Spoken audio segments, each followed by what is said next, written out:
A couple weird things about JMO. You mentioned a blocking. I mean, Dan Campbell gave him a game ball last night because of that. Yep. And also, Dan Campbell didn't realize that Goff was perfect, and he admitted that in the press conference because I wish I'd have known that. But JMO he's third in the NFL in yards per catch, behind A.J. Brown, who's only caught 5 passes, Alec Pierce, who's got 10 for a 23-yard average. JMO is next with 13 receptions on the year for a 22.2-yard average.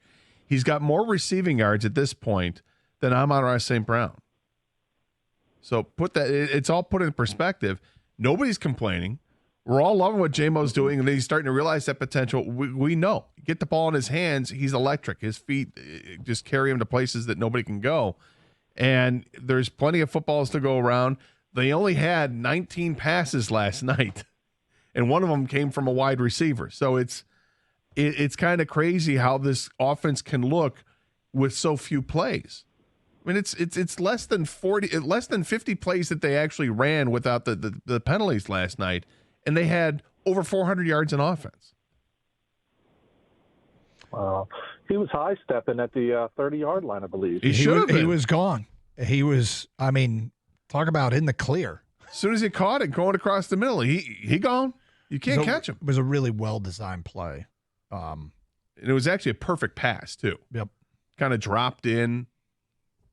Oh, it was a perfect pass because Witherspoon, who had St. Brown on the route, had to come off his man, but the way Goff threw it, there was no time. And that's what JMO did at Alabama. Like, get him in stride. Doesn't matter if you don't have the right angle, and sometimes even if you did have the right angle, JMO was so fast, he just ran away from people. When he caught that ball, he already knew, no one's catching me.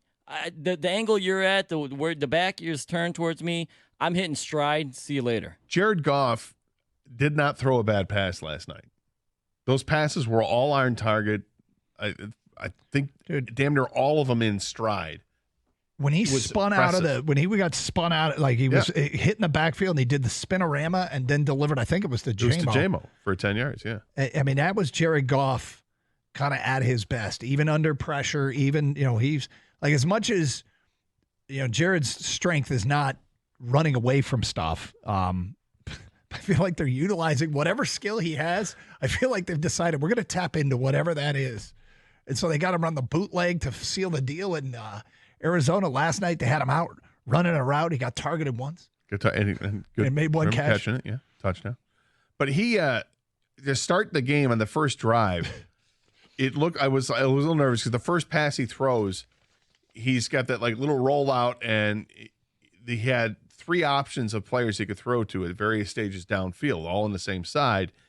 And he checked down to the shortest one, and the receiver caught the ball for like 2 or 3 yards to kind of start the game. I'm like, the other guy behind him is wide open too, and that would have been, more positive. Would have been a 7 or 8 yard gain, maybe even more if he can turn upfield. But I wasn't sure how things are going to go based on the start of the 3 and out for the Lions. Little did we know that was just going to be one of a couple drives on the night where the Lions' offense was going to be stymied. They were just impressive last night.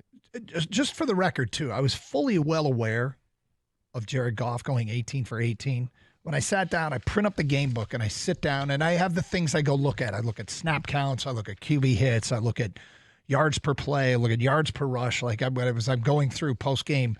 And I also look at targets and receptions. And so I get to the Lions wide receivers. I'm like, all right, Amon-Ra, 6 targets, 6 receptions. Yeah. Laporta, 4 targets, 4 receptions. I'm like, oh, yeah, of course. He was perfect at Tim Patrick as well. I mean, I was like, and Brock, right? I'm going through like comparing like their success rate on pass because it's what I do.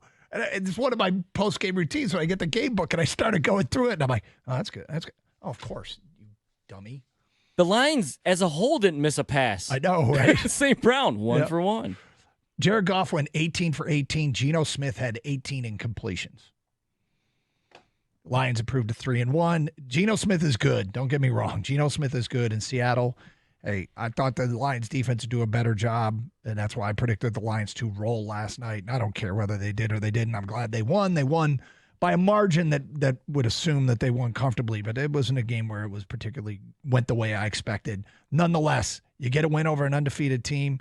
You hold a tiebreaker over an undefeated team, and that of course, is a good thing going into the bye week before they got back-to-back road games at Dallas and now suddenly at Minnesota looms large.